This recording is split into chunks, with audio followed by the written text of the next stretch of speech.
अस्सलामु अलैकुम बिस्मिल्लाहिर्रहमानिर्रहीम नहमदु नसल्ली अला रसूलिल करीम। सूरह अल-मोमिनून के 8 मरकज़ी मौज़ूआत में से हमारा पहला मरकज़ी मौज़ू अल्लाह ताला है। इसके 2 हिस्से हैं। पहले हिस्से के 3 ज़िमनी मौज़ूआत हैं, जिसमें से तीसरा है सिफ़ात इलाही, अल्लाह की सिफ़ात।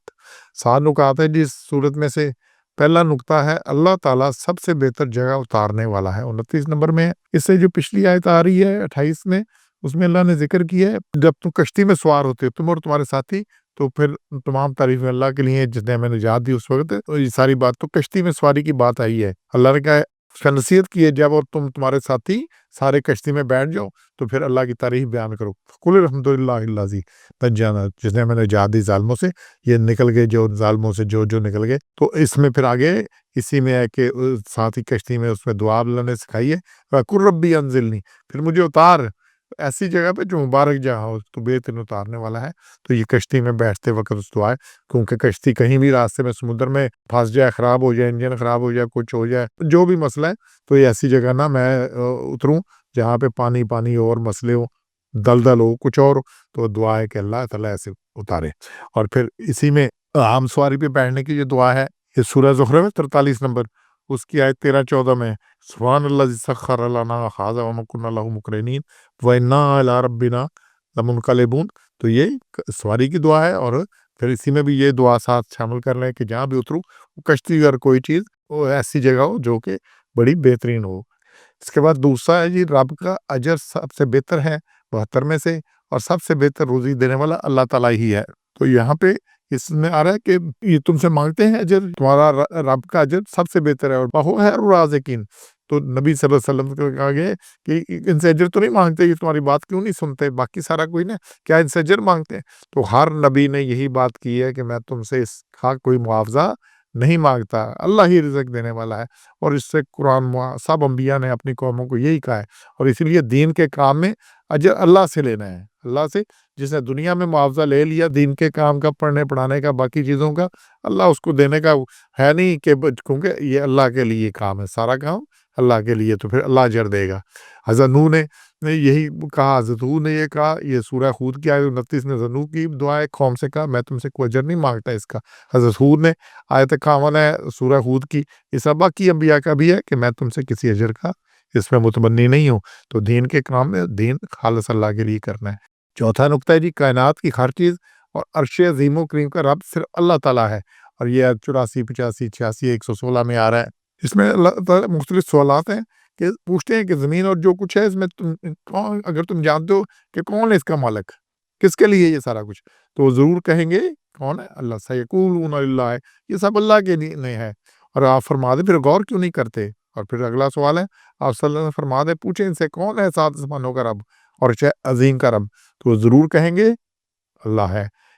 सयक़ूलूना लिल्लाह, इस तासी में ये सब कुछ। तो वो कहते हैं अफला तत्तक़ून, फिर डरते क्यों नहीं जब मानते हो कि सब कुछ अल्लाह का है, सब ज़मीन भी उसी ने बनाई है, आसमान भी उसने बनाया, सब कुछ उसी का है, अर्श अज़ीम भी उसका है।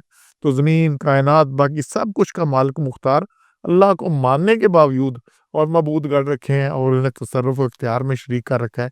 और ये काम बड़ी ड्राई से निडर होकर करते हो कि ये भी बड़ी करने वाले हैं, ये करने वाले हैं। तो कायनात की हर चीज़ और अर्श अज़ीम का रब सिर्फ अल्लाह है। और यही 116 में आ रही है, वो क्या है, रब्बुल अर्शिल करीम, अर्श करीम का मालिक है और सब कुछ उसी का है, बहुत बुलंदतर है। इसके बाद जी 116 में पायनु के छुपी ज़ाहिर हर बात जानने वाला है। 92 और 96 में, 92 में आ रहा है कि वो क्या जानते हैं, सब कुछ, आलिमुल गैब व शहादत, जो कुछ छुपा है अल्लाह से कोई शय छुपी नहीं है। व शहादत, जो नज़र आ रहा है, जो आश्कार है, उसमें सब।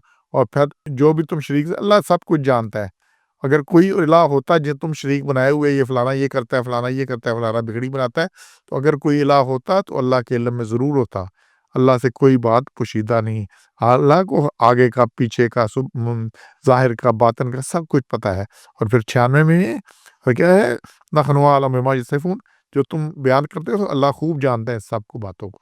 तो अल्लाह हर चीज़ का पूरी तरह जानने वाला है, अल्लाह से कोई चीज़ मख्फी नहीं है। और अल्लाह ने वही बात जो नहीं कही, लोगों ने उसको गढ़ रखा है। और फिर 116 में सबसे बुलंदतर हकीकी बादशाह है।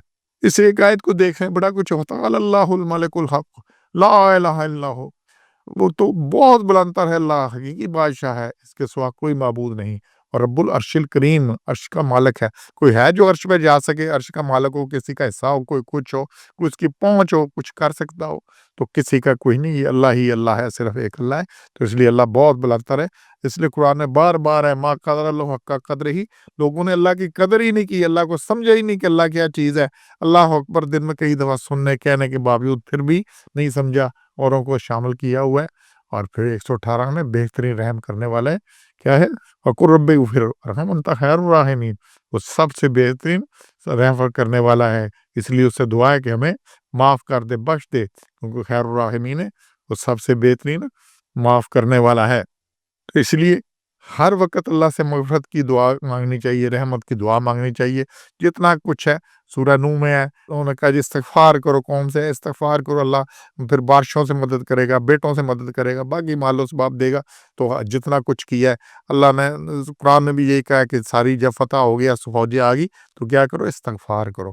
تو اللہ سے ہر وقت رب اغفر وارحم وانت خیر الراحمین، اللہ سے یہ دعا یاد کر لیں، ہر وقت استغفار استغفار، اور پھر اپنی اصلاح بھی کرنی ہے ساتھ استغفار کے۔ سبحان ربک رب العزت عما یصفون وسلام علی المرسلین والحمد للہ رب العالمین۔